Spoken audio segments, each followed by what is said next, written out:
Hello guys, I am Sumir Pudar and you are watching play chemistry. So guys, आज हम organic chemistry का सबसे ज़्यादा इंपॉर्टेंट टॉपिक कवर करने जा रहे हैं and that is general organic chemistry. So guys, we are going to cover organic chemistry completely in just 1 hour. So guys, इस वीडियो में जो मैं आपको बताने वाला हूँ वो आपको ऑर्गेनिक केमिस्ट्री के हर एक चैप्टर में काम आने वाला है। आई नो कि अगर आप जनरल ऑर्गेनिक केमिस्ट्री सर्च कर रहे थे तो इसका मतलब ये होगा कि आप inductive effect, resonance, hyper conjugation जैसी चीज़ों को ढूंढ रहे होगे। तो हाँ, हमने वो चीज़ें की हुई हैं बट सही टाइम पे। इस वीडियो में हमने हर चीज़ स्टेप बाय स्टेप सीक्वेंशली की है। So let's do general organic chemistry step by step. तो सबसे पहले हम स्टार्ट करेंगे ऑर्गेनिक रीएजेंट से। So what is organic reagents? So हमारे पास एक ऑर्गेनिक मॉलिक्यूल है, उसमें हम रिएजेंट डालते हैं और उस रिएजेंट के कारण हमें एक प्रोडक्ट मिलता है। So this is reagent. इसको हम ऑर्गेनिक रिएजेंट भी कहते हैं और इसे हम अटैकिंग रिएजेंट भी कहते हैं। इसे हम अटैकिंग रिएजेंट इसलिए कहते हैं because it is attacking on organic molecule. So this is also called attacking reagent. अब ऑर्गेनिक रिएजेंट दो टाइप के होते हैं, एक होता है इलेक्ट्रोफाइल, एक होता है nucleophile. So let's see what is electrophile and what is nucleophile. So let's start with electrophile. तो सबसे पहले आता है इलेक्ट्रोफाइल। तो इलेक्ट्रोफाइल दो वर्ड से बना है, एक है इलेक्ट्रो और एक है फाइल। इलेक्ट्रो का मतलब होता है इलेक्ट्रॉन और फाइल का मतलब होता है lover. So electrophile is electron lover. Now let's understand electrophile completely.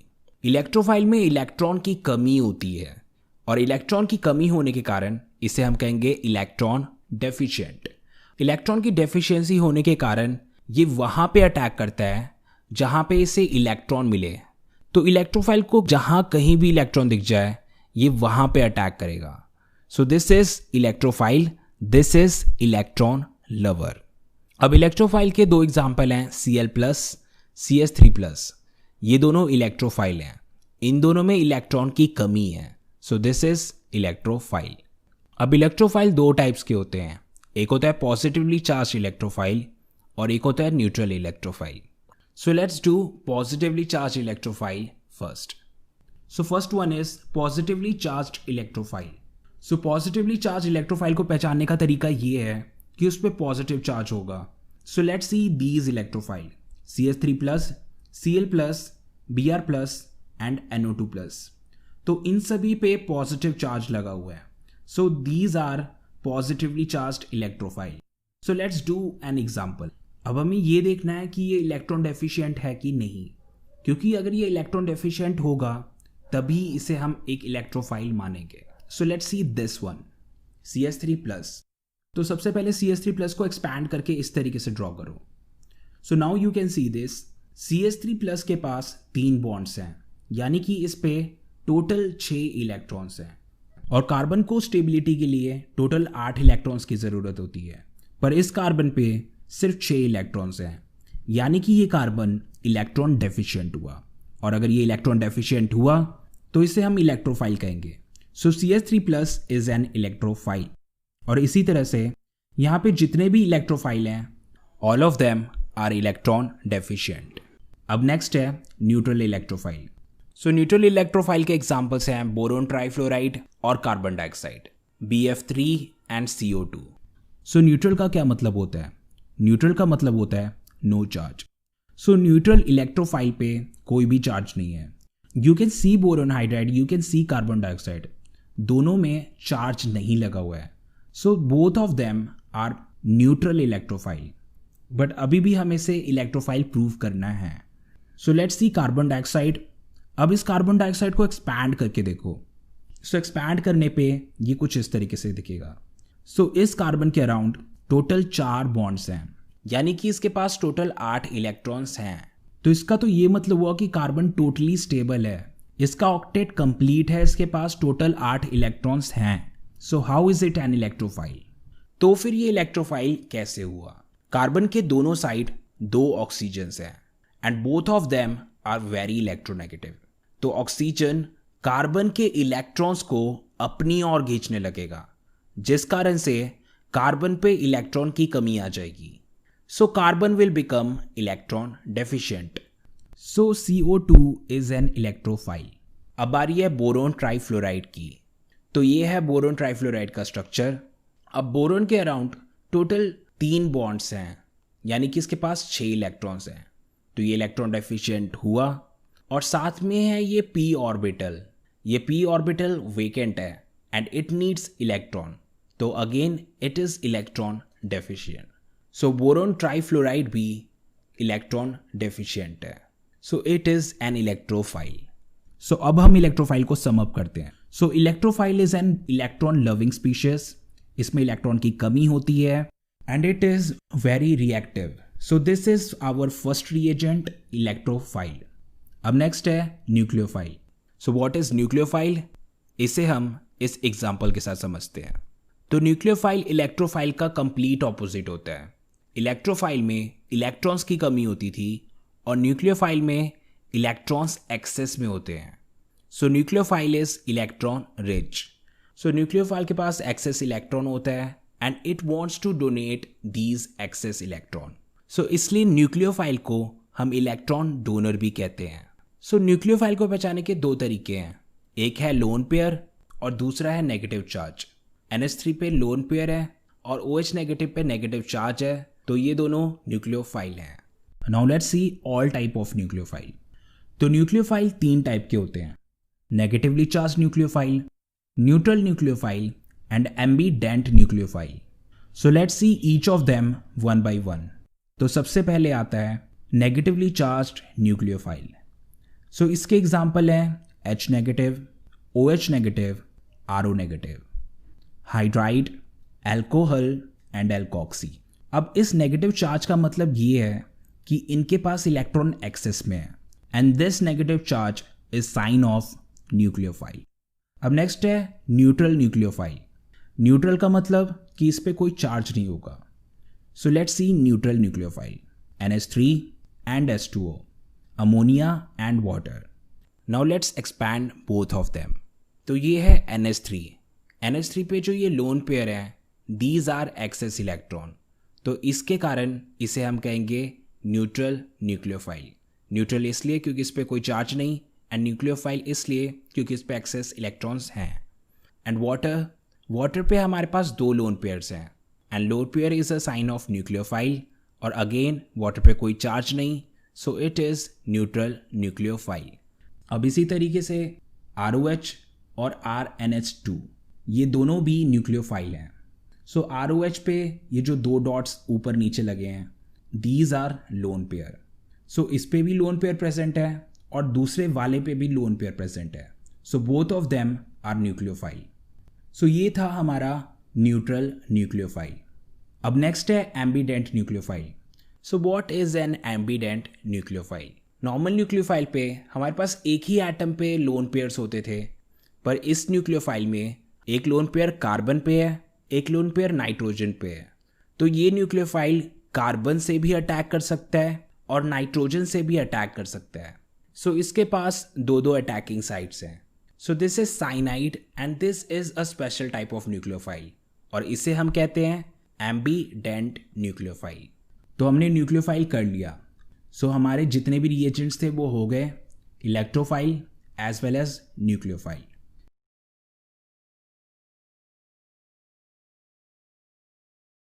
तो अब ये सारी चीज़ें हम क्यों कर रहे हैं? ऑर्गेनिक केमिस्ट्री के रिएक्शंस को समझने के लिए हमें इन कॉन्सेप्ट्स की ज़रूरत पड़ेगी। So that's why we are doing all these concepts.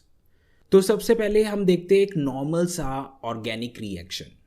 So this is our organic molecule और इस ऑर्गेनिक मॉलिक्यूल में हम रिएजेंट डालेंगे और उस रिएजेंट डालने के कारण हमें ये प्रोडक्ट मिलेगा। So this is a normal organic chemistry reaction. So reaction के बीचों बीच काफ़ी सारी ऐसी चीज़ें हो रही हैं जो हम इस रिएक्शन में मेंशन नहीं कर रहे हैं। सो इस चीज़ के लिए होता है मैकेनिज्म। सो मैकेनिज्म में हम हर वो स्टेप देखते हैं जिससे ये ऑर्गेनिक मॉलिक्यूल से ये प्रोडक्ट बना।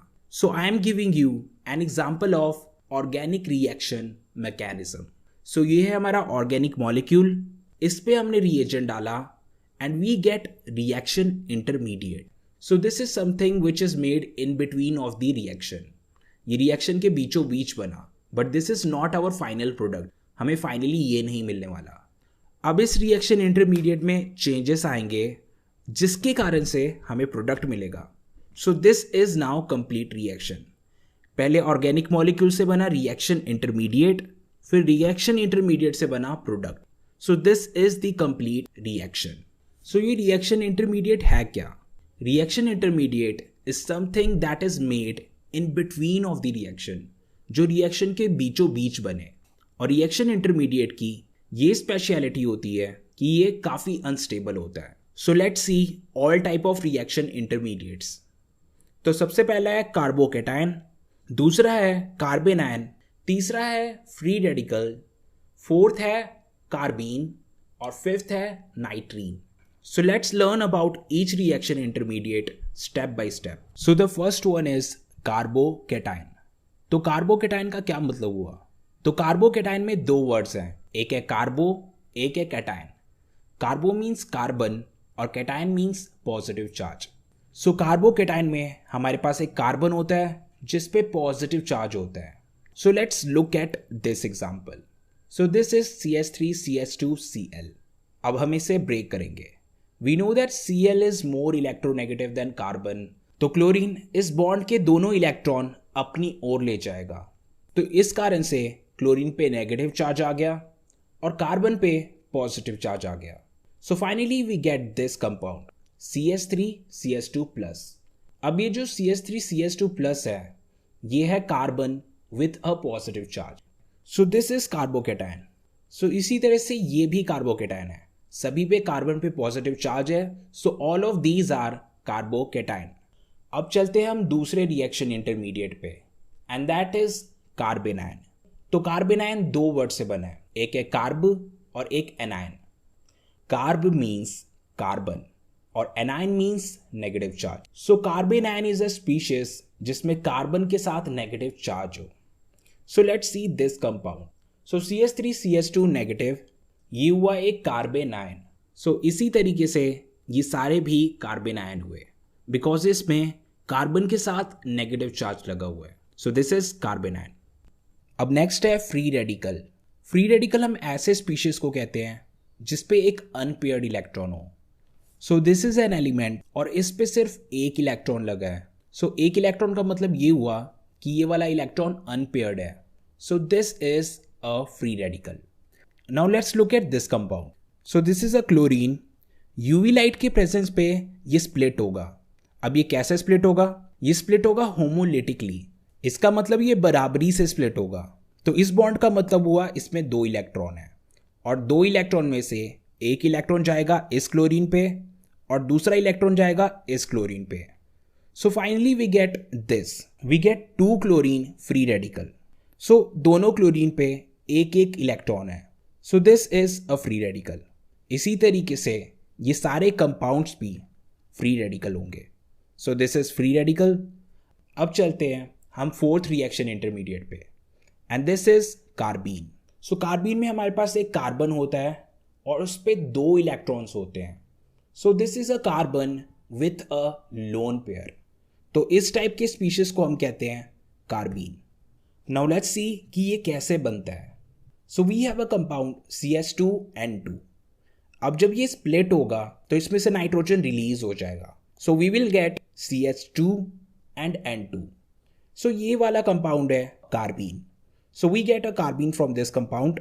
अब चलते हैं हम नेक्स्ट कंपाउंड की ओर and this is nitrene. So let's look at these two example. So nitrene में हमारे पास दो लोन पेयर होते हैं और एक बॉन्डेड पेयर होता है. Now let's look at this one. तो इसमें एक पार्ट CH3 के साथ बॉन्डेड है और बाकी बचा दो lone pair. So this is also a nitrene. So these are reaction intermediates और ये रिएक्शन के बीचों बीच बनते हैं and they are very unstable and reactive. तो जब हम रिएक्शन करेंगे then you will observe that. तो अभी तक हमने रिएजेंट्स कर लिए हैं और हमने रिएक्शन इंटरमीडिएट्स भी कर लिए हैं. अब बारी है इस ऑर्गेनिक मॉलिक्यूल को ऑब्जर्व करने की. So this is the time to understand electronic effects. उससे हमें पता लगेगा कि रिएजेंट कहाँ पे अटैक करेगा, क्यों अटैक करेगा. So let's do electronic effect and understand it step by step. So this is a compound. Electronic effect के बाद मुझे ये पता चला कि यहाँ पे इलेक्ट्रॉन डेंसिटी हाई होगी और यहाँ पे इलेक्ट्रॉन डेंसिटी लो होगी. तो जहाँ पे इलेक्ट्रॉन डेंसिटी हाई होगी वहाँ पे मैं डालूंगा नेगेटिव चार्ज, और जहाँ पे इलेक्ट्रॉन डेंसिटी लो होगी वहाँ पे मैं डालूंगा पॉजिटिव चार्ज. अब हमारे पास दो रिएजेंट है, एक है इलेक्ट्रोफाइल और एक है न्यूक्लियोफाइल. तो हमें ये पता है कि positive and negative attract each other. तो इस कारण से ये इलेक्ट्रोफाइल उस पार्ट पे जाएगा जिस पे नेगेटिव चार्ज है और न्यूक्लियोफाइल उस पार्ट पे जाएगा जिस पे पॉजिटिव चार्ज है. So this is the benefit of electronic effect. तो हमारे पास बेसिकली ये चार इलेक्ट्रॉनिक इफेक्ट्स होते हैं. First one is inductive effect, second is resonance, third is hyper conjugation and fourth is electromeric effect. So let's do all of them one by one. तो सबसे पहला electronic effect है inductive effect. So let's see an example and understand it. So this is CS3 CS2 CS2 Cl. अब इस compound में chlorine carbon से ज़्यादा electronegative है, तो क्लोरीन इलेक्ट्रॉन को अपनी ओर खींचेगा. सो क्लोरीन पे इलेक्ट्रॉन डेंसिटी बढ़ जाएगी और कार्बन पे इलेक्ट्रॉन डेंसिटी घट जाएगी. सो इस कारण से क्लोरीन पे आ जाएगा negative charge. So we will write it as partial negative charge. और कार्बन पे आ जाएगा positive charge. So we will write it as partial positive charge. So जैसे मैग्नेट होता है, मैग्नेट का पास वाले नेल्स पे ज़्यादा इफेक्ट होता है और दूर वाले नेल्स पे कम इफेक्ट होता है. सेम उसी तरीके से chlorine is a magnet and electron clouds are nails. So chlorine का पहले कार्बन के इलेक्ट्रॉन क्लाउड पे बहुत ज़्यादा इम्पैक्ट रहा क्योंकि वो बिल्कुल इसके क्लोज है, बट इससे दूर वाले कार्बन पे, सेकेंड कार्बन पे इसका इम्पैक्ट थोड़ा कम हो जाएगा. तो क्लोरीन सेकेंड कार्बन के इलेक्ट्रॉन क्लाउड्स को खींचेगा, पर उस इंटेंसिटी के साथ नहीं जितना इसने फर्स्ट कार्बन के इलेक्ट्रॉन क्लाउड को खींचा था. सो क्लोरीन का सेकेंड कार्बन पे भी इम्पैक्ट है बट कम इम्पैक्ट है. So we will write it as partial partial positive. इसी तरह से थर्ड कार्बन पे भी इम्पैक्ट होगा but that impact will be much less than both of these carbon. तो इसमें होगा partial partial partial positive charge. So this thing is called inductive effect. इसमें एक इलेक्ट्रोनेगेटिव एटम इलेक्ट्रॉन्स को अपनी ओर खींचने लगता है. सो ये था inductive effect and it is a permanent effect. जो ये डिस्टॉर्शन क्रिएट हो गया है दैट इज परमानेंट, ये हमेशा ही रहेगा. This chlorine will be partial negative, this carbon will be partial positive. So ये परमानेंटली क्रिएट हो गया है. अब इंडक्टिव इफेक्ट भी दो टाइप के होते हैं, एक होता है प्लस आई इफेक्ट और एक होता है माइनस आई इफेक्ट. तो जो अभी हमने एग्जाम्पल किया that was minus I effect. Minus I effect में हमारे पास एक इलेक्ट्रॉन विड्रॉइंग ग्रुप होता है. इलेक्ट्रॉन विड्रॉइंग ग्रुप मीन्स जो इलेक्ट्रॉन विड्रॉ करता है, यानी कि इलेक्ट्रॉन खींचता है. सो क्लोरीन क्या कर रहा था? क्लोरीन इलेक्ट्रॉन खींच रहा था. So chlorine was electron withdrawing group. सो ये वाला हुआ माइनस आई इफेक्ट. और इसी तरह से साइनाइड, नाइट्रो और ब्रोमाइड, ये सब भी इलेक्ट्रॉन विड्रॉइंग ग्रुप है, ये भी इलेक्ट्रॉन को अपनी ओर खींचते हैं. सो all of them shows minus I effect. अब नेक्स्ट है plus I effect. Plus I effect minus I effect का कंप्लीट ऑपोजिट होता है. माइनस आई इफेक्ट में हमारे पास एक इलेक्ट्रॉन विड्रॉइंग ग्रुप होता था जो इलेक्ट्रॉन स्नैच करता था, और प्लस आई इफेक्ट में हमारे पास एक इलेक्ट्रॉन डोनेटिंग ग्रुप होता है जो इलेक्ट्रॉन डोनेट करते हैं. So in short we write it as EDG, यानी कि electron donating group. So let's see an example and understand it. So this is our amine group. अब इस अमीन पे हमारे पास 3 मिथाइल लगे हुए हैं और ये तीनों मिथाइल इलेक्ट्रॉन डोनेटिंग ग्रुप है, ये इलेक्ट्रॉन डोनेट कर रहे हैं. Methyl are pushing their electron towards nitrogen. तो नाइट्रोजन पे इलेक्ट्रॉन डेंसिटी बढ़ जाएगी. सो यहाँ पे लग रहा है प्लस आई इफेक्ट. अब मिथाइल के अलावा इथाइल, प्रोपाइल, ये सब भी प्लस आई इफेक्ट शो करते हैं. All of them are electron donating group. अब ये इंडक्टिव इफेक्ट हमें कहाँ पे काम आने वाला है? So let's see it. So we have these 2 carbocation. अब इन दोनों कार्बोकेटायन में से हमें ये बताना है कि कौन सा कार्बोकेटायन सबसे ज़्यादा स्टेबल है. So let's see it. तो कार्बोकेटायन अनस्टेबल क्यों है? कार्बोकेटायन इलेक्ट्रॉन डेफिशिएंसी के कारण अनस्टेबल है. Look at this. Here we have positive charge on it. यहाँ पे इलेक्ट्रॉन डेफिशिएंसी है और स्टेबिलिटी के लिए इसे इलेक्ट्रॉन्स की ज़रूरत है। तो इसे ये इलेक्ट्रॉन्स कहाँ से मिलेंगे?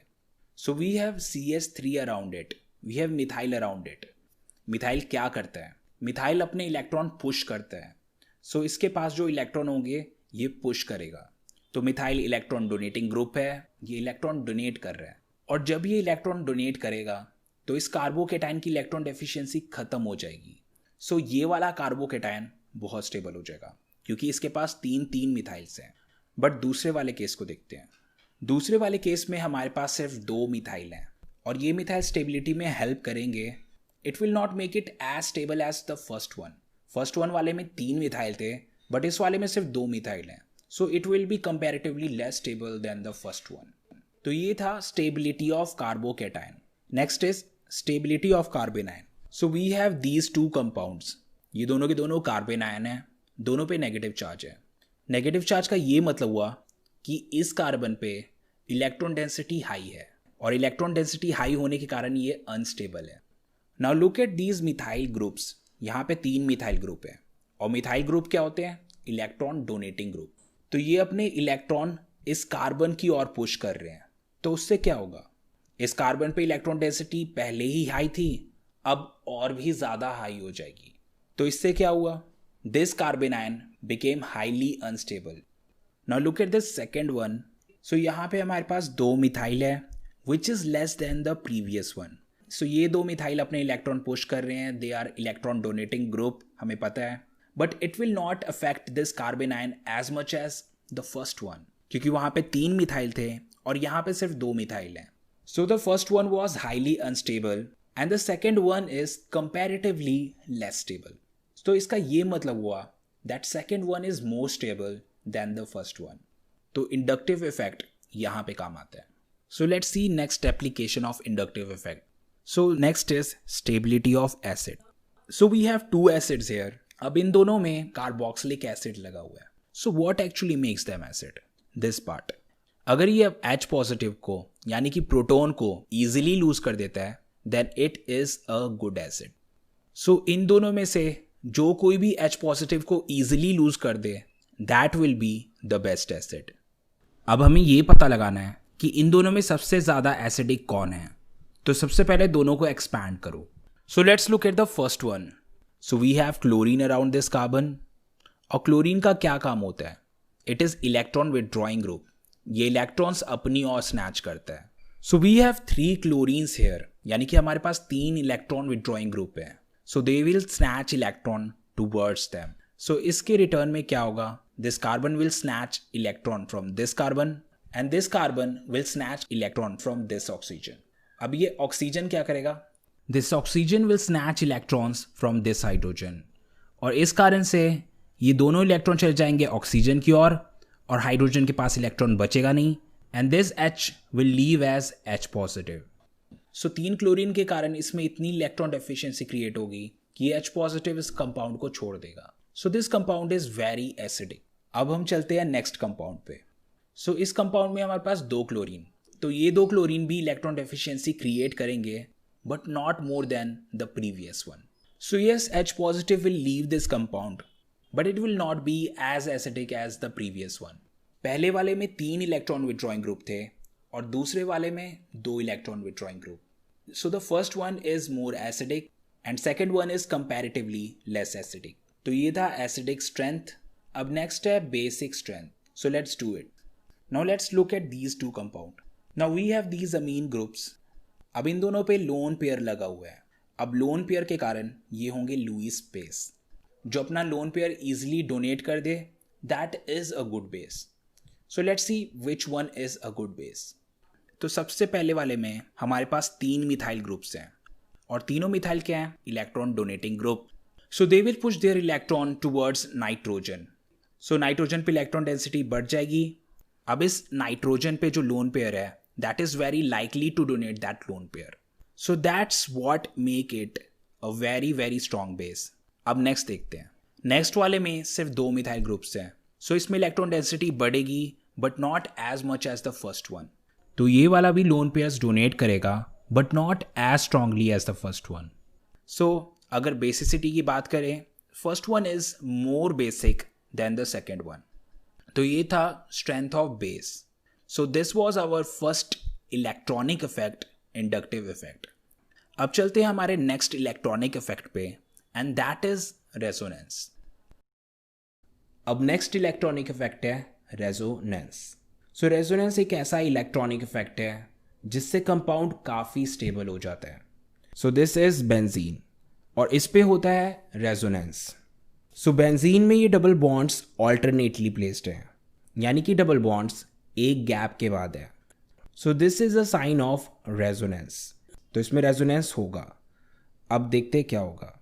अब रेजोनेंस के कारण ये डबल बॉन्ड शिफ्ट होंगे. तो ये वाला बॉन्ड गया इधर, ये वाला इधर, एंड ये वाला इधर. तो ये सारे डबल बॉन्ड्स डिस्प्लेस हो गए. Finally this is what we get. अब ये वाले डबल बॉन्ड शिफ्ट होंगे. All of these double bond will shift. So double bond shift होने के बाद we will get this structure once again. तो यही चेंज चलता रहेगा. This structure will convert into this structure, and this structure will convert into this structure. So this is resonance. Resonance is a sign of stability. ये जिस भी compound में होता है वो काफ़ी स्टेबल हो जाता है. अब रेजोनेंस के लिए एक चीज़ बहुत ज़रूरी होती है, एंड दैट इज़ कंजुगेशन. अगर कंजुगेशन होगा सिर्फ और सिर्फ तभी रेजोनेंस होगा. So let's look at all type of conjugation. So these are all type of conjugation. तो पहला है डबल बॉन्ड, फिर सिंगल बॉन्ड, फिर डबल बॉन्ड. तो ये डबल बॉन्ड्स ऑल्टरनेटली प्लेस्ड हैं. So this is a sign of conjugation. और अगर कंजुगेशन होगा तो रेजोनेंस होगा. जैसा कि हमने पिछले एग्जाम्पल में भी देखा था, उसमें इस टाइप का कंजुगेशन था. अब डबल बॉन्ड को हम कहते हैं pi bond. So this is also called pi pi conjugation. अब नेक्स्ट है पी पाई कंजुगेशन. तो इसमें आप नोटिस कर सकते हो हमारे पास एक डबल बॉन्ड है और एक बॉन्ड के बाद हमारे पास लोन पेयर है. तो अगर हमें ऐसा स्ट्रक्चर मिले तो रेजोनेंस होगा. तो इस डबल बॉन्ड को कहेंगे pi bond, and this lone pair is a sign of p orbital. So this is p pi conjugation. अब नेक्स्ट है ये वाला कंजुगेशन.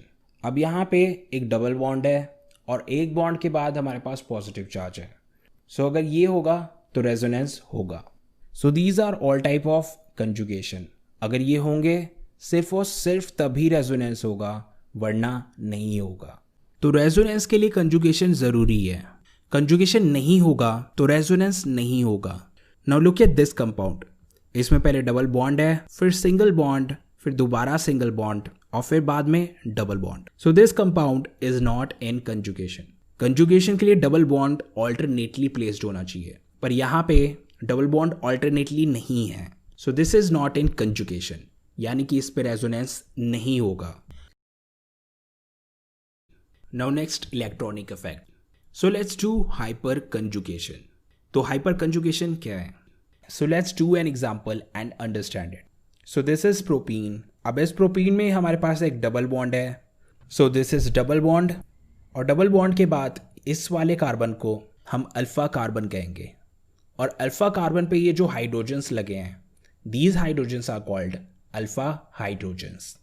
सो जैसे डबल बॉन्ड और डबल बॉन्ड में कंजुगेशन होता था, सो उसी तरीके से अल्फा कार्बन और अल्फा हाइड्रोजन के बीच में ये जो बॉन्ड है और ये जो डबल बॉन्ड है, इन दोनों के बीच में कंजुगेशन होगा. So hyper conjugation is also a type of resonance.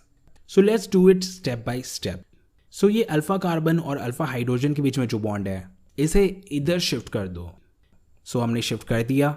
अब क्या हुआ? अब इस कार्बन पे टोटल 5 बॉन्ड्स हो गए हैं. सो इसमें इलेक्ट्रॉन डेंसिटी बहुत ज़्यादा हाई हो गई है. तो क्या होगा? So this double bond will shift here. इस डबल बॉन्ड में से जो ये एक बॉन्ड है, उसमें से 2 इलेक्ट्रॉन इधर शिफ्ट हो जाएंगे. तो अब फाइनली ये बैलेंस हो गया. So this is finally what we get. So this compound will turn into this compound, and this compound will turn back into this compound.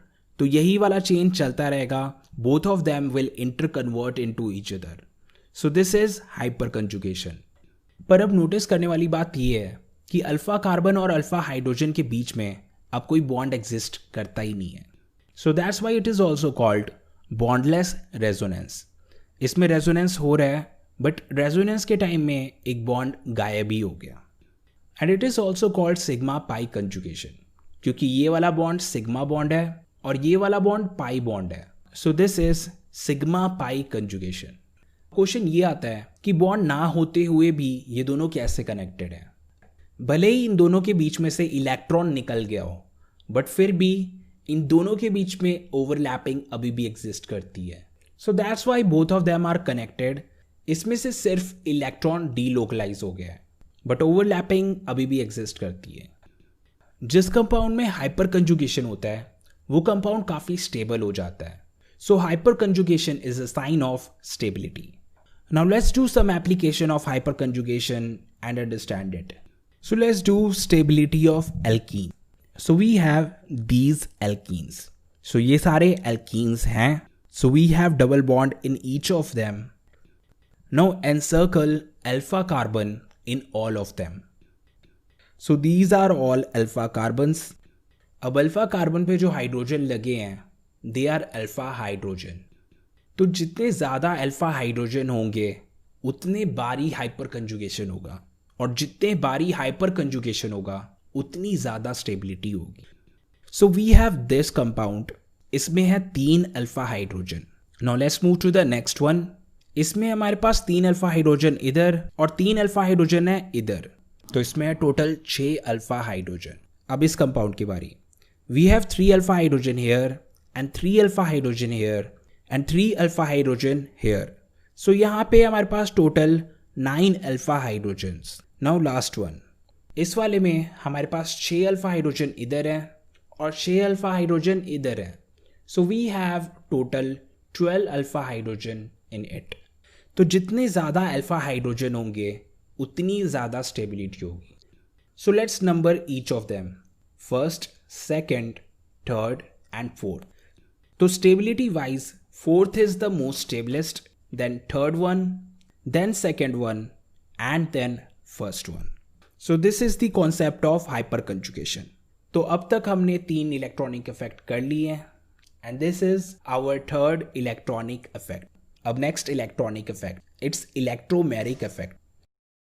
अब नेक्स्ट इलेक्ट्रॉनिक इफेक्ट है electromeric effect. So let's see this compound and understand it. So इस compound में एक double bond है और ये double bond normal रहेगा जब तक लिए हम इसमें कोई रिएजेंट ना डालें। सो रिएजेंट के इम्पैक्ट में ये डबल बॉन्ड डिस्टॉर्ट हो जाएगा।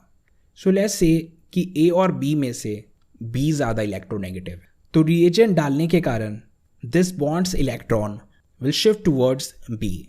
तो बी पे आ गया पार्शियल नेगेटिव चार्ज और ए पे आ गया पार्शियल पॉजिटिव चार्ज। अब जैसे ही हम इसमें से रिएजेंट हटाएंगे this compound will turn back to this compound. So जब तक लिए हम रिएजेंट डालेंगे तब तक के लिए डिस्टॉर्शन होगा और रिएजेंट हटाते ही ये डिस्टॉर्शन खत्म हो जाएगा। So this is electromeric effect and this effect is temporary. ये परमानेंटली नहीं होता, it happens till we have a reagent in this compound. अब इलेक्ट्रोमेरिक इफेक्ट भी 2 टाइप के होते हैं, एक होता है प्लस ई इफेक्ट और एक होता है minus E effect.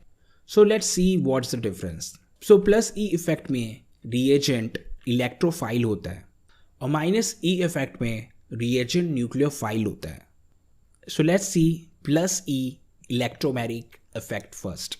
So this is our alkene और इस पे H पॉजिटिव अटैक करेगा। सो H पॉजिटिव है हमारा electrophile. So this is plus E effect. अब इस अटैकिंग रिएजेंट के कारण ये डबल बॉन्ड डिस्टॉर्ट हो जाएगा। The electron of this bond will shift on this carbon.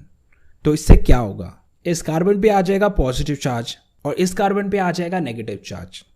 अब हमें ये पता है कि positive and negative attract each other. So H positive इस नेगेटिव कार्बन के साथ अट्रैक्ट होगा। So ultimately we will get this compound. अब नेक्स्ट है माइनस ई इलेक्ट्रोमेरिक इफेक्ट। अब माइनस ई इफेक्ट में हम न्यूक्लियोफाइल यूज करते हैं। So let's use it here. So this is our carbonyl और this is our cyanide. So cyanide हुआ हमारा nucleophile, this is our reagent जिसके कारण इसमें इलेक्ट्रोमेरिक इफेक्ट होगा। सो कार्बोनाइल में क्या होगा, कार्बोनाइल का ये डबल बॉन्ड डिस्टॉर्ट हो जाएगा electron will shift on oxygen. So carbon पे आ जाएगा पॉजिटिव चार्ज और ऑक्सीजन पे आ जाएगा नेगेटिव चार्ज। अब हमें ये पता है कि negative and positive attract each other, so cyanide इस पॉजिटिव पार्ट के साथ जाएगा, so we will get this compound. So this is our -E effect. इसमें हमने न्यूक्लियोफाइल यूज किया and this is a temporary effect. जब तक ये रिएजेंट है तब तक के लिए ये डिस्टॉर्शन होगा और जब रिएजेंट हट गया तो ये डिस्टॉर्शन खत्म हो जाएगा। So these were electronic effect. Organic chemistry को समझने के लिए इस कॉन्सेप्ट को समझना ज़रूरी है, और जब जब हम ऑर्गेनिक केमिस्ट्री करेंगे this concept will come again and again, you will see that. So this was electronic effect. अब चलते हैं हमारे नेक्स्ट कॉन्सेप्ट पे। अब चलते हैं ऑर्गेनिक रिएक्शंस पे। Now it's time to do organic reactions. तो ऑर्गेनिक रिएक्शन बेसिकली 4 टाइप के होते हैं। First one is substitution reaction, second is addition reaction, third is elimination reaction and fourth is rearrangement reaction. तो सबसे पहले हम start करते हैं substitution reaction. It is a reaction in which one atom replaces other. तो हमारे पास ये organic compound है। अब हम इसमें अटैकिंग रिएजेंट डालेंगे and this attacking reagent will replace an atom from this compound. So consequently ये वाला एटम कंपाउंड को छोड़ देगा और न्यू वाला एटम इस कंपाउंड पे आ जाएगा। So we will get this compound. So this is a simple substitution reaction. अब सब्सटीट्यूशन रिएक्शन भी 3 टाइप के होते हैं। एक होता है इलेक्ट्रोफिलिक, एक होता है न्यूक्लियोफिलिक और तीसरा free radical substitution reaction. So let's do each of them one by one. तो सबसे पहले आता है न्यूक्लियोफिलिक सब्सटीट्यूशन रिएक्शन। तो नाम से ही क्लियर है कि इसमें न्यूक्लियोफाइल दूसरे एटम को रिप्लेस करेगा। So this is nucleophilic substitution reaction. So nucleophile is attacking reagent, so it is doing it's work, it is attacking. अब अटैक करने के बाद न्यूक्लियोफाइल इस एटम की जगह लग जाएगा और ये वाला एटम बाहर निकल जाएगा। Now let's see an example and understand it clearly. So let's do a reaction between OH negative and CH3Cl. So OH negative हमारा न्यूक्लियोफाइल हुआ। अब ये न्यूक्लियोफाइल अपना काम करेगा, it will attack on this compound। अब पहले हम CH3Cl को ब्रेक करके देखते हैं। So ब्रेक करने पे we will get CH3 positive and Cl negative। ऐसा इसलिए क्योंकि क्लोरीन ज़्यादा इलेक्ट्रोनेगेटिव होता है और कार्बन कम इलेक्ट्रोनेगेटिव। सो कार्बन पे आएगा पॉजिटिव चार्ज और क्लोरीन पे आएगा नेगेटिव चार्ज। अब हमारा OH नेगेटिव है तो ये नेगेटिव पार्ट पॉजिटिव पार्ट के साथ जाएगा। Negative part attracts positive part. So इसलिए CH3 पॉजिटिव और OH नेगेटिव एक दूसरे के साथ जुड़ जाएंगे एंड कंसिक्वेंटली Cl नेगेटिव इस कंपाउंड को छोड़ देगा। So we will get CH3OH and Cl negative. So CH3OH को हम कहते हैं methanol. So this is nucleophilic substitution reaction. अब नेक्स्ट है इलेक्ट्रोफिलिक सब्सटीट्यूशन रिएक्शन। सो ये भी एक सब्सटीट्यूशन रिएक्शन है just like the previous one, पर इस बार इसमें न्यूक्लियोफाइल की जगह एक इलेक्ट्रोफाइल अटैक करेगा। So let's see an example and understand it. So this is our benzene and we have this Cl positive and electrophile. अब ये इलेक्ट्रोफाइल बेंजीन पे अटैक करेगा। So this Cl positive will attack on hydrogen and it will remove it. So hydrogen will leave as H positive. तो क्या हुआ? We get this compound benzene with chlorine and H positive is out. So this is chlorobenzene. So this is electrophilic substitution reaction. So nucleophile को replace करता है और electrophile को replace करता है। लास्ट एग्जाम्पल में OH नेगेटिव ने Cl negative को रिप्लेस किया, तो OH नेगेटिव और Cl नेगेटिव दोनों के दोनों न्यूक्लियोफाइल थे। सो न्यूक्लियोफाइल ने न्यूक्लियोफाइल को रिप्लेस किया और इस एग्जाम्पल में Cl पॉजिटिव ने H पॉजिटिव को रिप्लेस किया। सो Cl पॉजिटिव और H पॉजिटिव दोनों के दोनों इलेक्ट्रोफाइल हैं। सो इस केस में इलेक्ट्रोफाइल ने इलेक्ट्रोफाइल को रिप्लेस किया। सो जब भी आप सब्सटीट्यूशन रिएक्शन करोगे तो इस बात का ध्यान रखना। अब last substitution reaction free radical substitution reaction. तो यहाँ पे हमारे पास एक मीथेन है और एक क्लोरीन है। सो अब हम इन दोनों को रिएक्ट करके देखते हैं in the presence of ultraviolet light. So UV light chlorine को स्प्लिट करेगा। सो क्लोरीन किस तरीके से स्प्लिट होगा? एक इलेक्ट्रॉन इस क्लोरीन पे और दूसरा इलेक्ट्रॉन इस क्लोरीन पे। So we will get chlorine free radical from it. So UV light के कारण we get chlorine free radical. So this free radical will now attack on methane. So this chlorine free radical will replace hydrogen. So this hydrogen will leave as hydrogen free radical और chlorine free radical इस methane के साथ जुड़ गया. So we will get this compound CH3Cl chloromethane. पर अभी भी हमारे पास एक क्लोरीन फ्री रेडिकल बचा है. क्लोरीन में से एक क्लोरीन फ्री रेडिकल तो कंपाउंड पे लग गया, बट बचा एक chlorine free radical. That will connect with hydrogen free radical and they will form HCl. So this was complete free radical substitution reaction. So substitution reaction is done. In case आपने हमारा substitution reaction video नहीं देखा, so definitely check that out. उस video में हमने इस topic को काफ़ी डेप्थ में कवर किया है. अब नेक्स्ट है एडिशन रिएक्शन. तो एडिशन रिएक्शन में हमारे पास एक डबल बॉन्ड होता है और एक रिएक्टेंट होता है, और ये रिएक्टेंट इस डबल बॉन्ड में ऐड हो जाता है. So this is the sign of addition reaction. और दूसरा तरीका एडिशन रिएक्शन को पहचानने का, एडिशन रिएक्शन में रिएक्शन के बाद ट्रिपल बॉन्ड डबल बॉन्ड में चेंज हो जाता है और डबल बॉन्ड सिंगल बॉन्ड में चेंज हो जाता है. So this is the sign of addition reaction. Now let's do some example and understand it completely. So this is our alkene और इसमें हमें HBr ऐड करना है. So first split HBr. So we will get H positive and Br negative. अब H positive को कहाँ पे add करें और Br नेगेटिव को कहाँ पे ऐड करें? So this is the problem. तो इसके लिए हमारे पास एक रूल होता है and that rule says that कि जो नेगेटिव पार्ट है, that negative part should go to that carbon which have less number of hydrogen. So double bond के इन दोनों कार्बन में से सेकेंड कार्बन पे सबसे कम हाइड्रोजन है. सो इसका मतलब ये हुआ कि ये Br नेगेटिव इस कार्बन पे जाएगा. सो Br नेगेटिव गया इधर एंड हाइड्रोजन गया थर्ड कार्बन पे. So we get this compound. तो इसमें डबल बॉन्ड सिंगल बॉन्ड में कन्वर्ट हो गया और इसमें HBr ऐड हो गया. So this is an addition reaction. So guys we have done addition reaction in greater details in our previous video. हमने उसमें ये रिएक्शंस भी किए हैं और उसमें मैकेनिज्म भी किया है. We have done that completely. So definitely check that out. Now next addition reaction example. Again same reaction, propene and HBr. तो इन दोनों को रिएक्ट कराना है, पर इस बार डिफरेंट ये है कि इसमें हमें पेरोक्साइड डालना है और पेरोक्साइड डालने के कारण इसमें सब कुछ उल्टा हो जाएगा. लास्ट टाइम Br नेगेटिव उस कार्बन पे गया था जिस पे हाइड्रोजन कम है. इस बार Br नेगेटिव उस कार्बन पे जाएगा जिस पे हाइड्रोजन ज़्यादा है. So Br negative will add here and H positive will add here. So finally we will get this compound. So this is completely opposite of what happened last time. So it is because of peroxide. So this is also an addition reaction. Now next example. Now look at this part. This is carbonyl. अब आप ये notice करोगे कि अभी तक हमने जो भी एडिशन रिएक्शन किए थे वो एल्कीन पे किए थे, पर इस बार हम कार्बोनाइल पे एडिशन रिएक्शन करने वाले हैं. तो कार्बोनाइल पे भी एक डबल बॉन्ड है, सो इस पे भी एडिशन रिएक्शन हो सकता है. So let's do addition reaction on carbonyl group. So this is carbonyl और इस पे हमें HCN ऐड करना है. So split HCN and we will get H positive and Cn negative.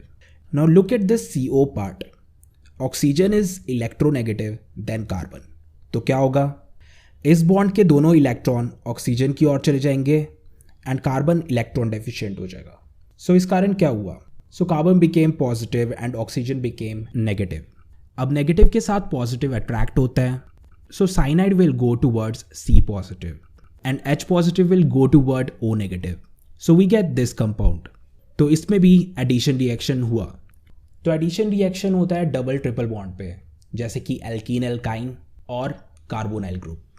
So addition reaction को हमने काफ़ी डिटेल में एक सेपरेट वीडियो में कवर किया है. So definitely check that out. अब नेक्स्ट है elimination reaction. Elimination reaction is kind of opposite of addition reaction.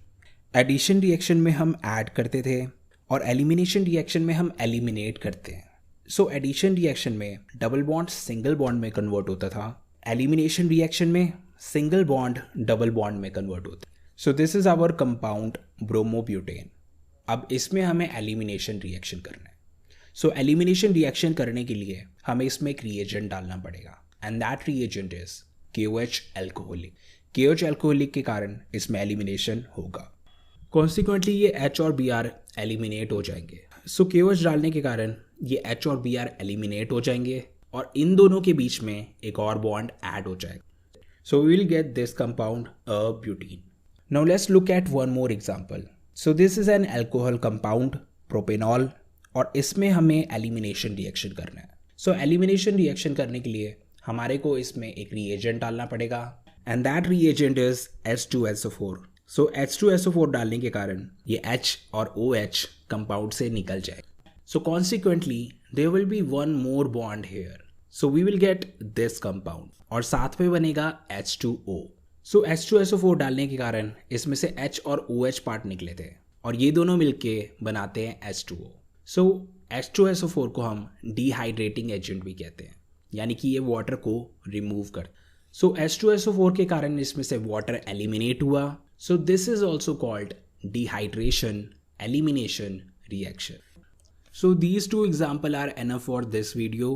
But अगर आपको एलिमिनेशन रिएक्शन डेप्थ में करना है then you can check out our elimination reaction video. उसमें हमने एलिमिनेशन रिएक्शन डिटेल में कवर किया है.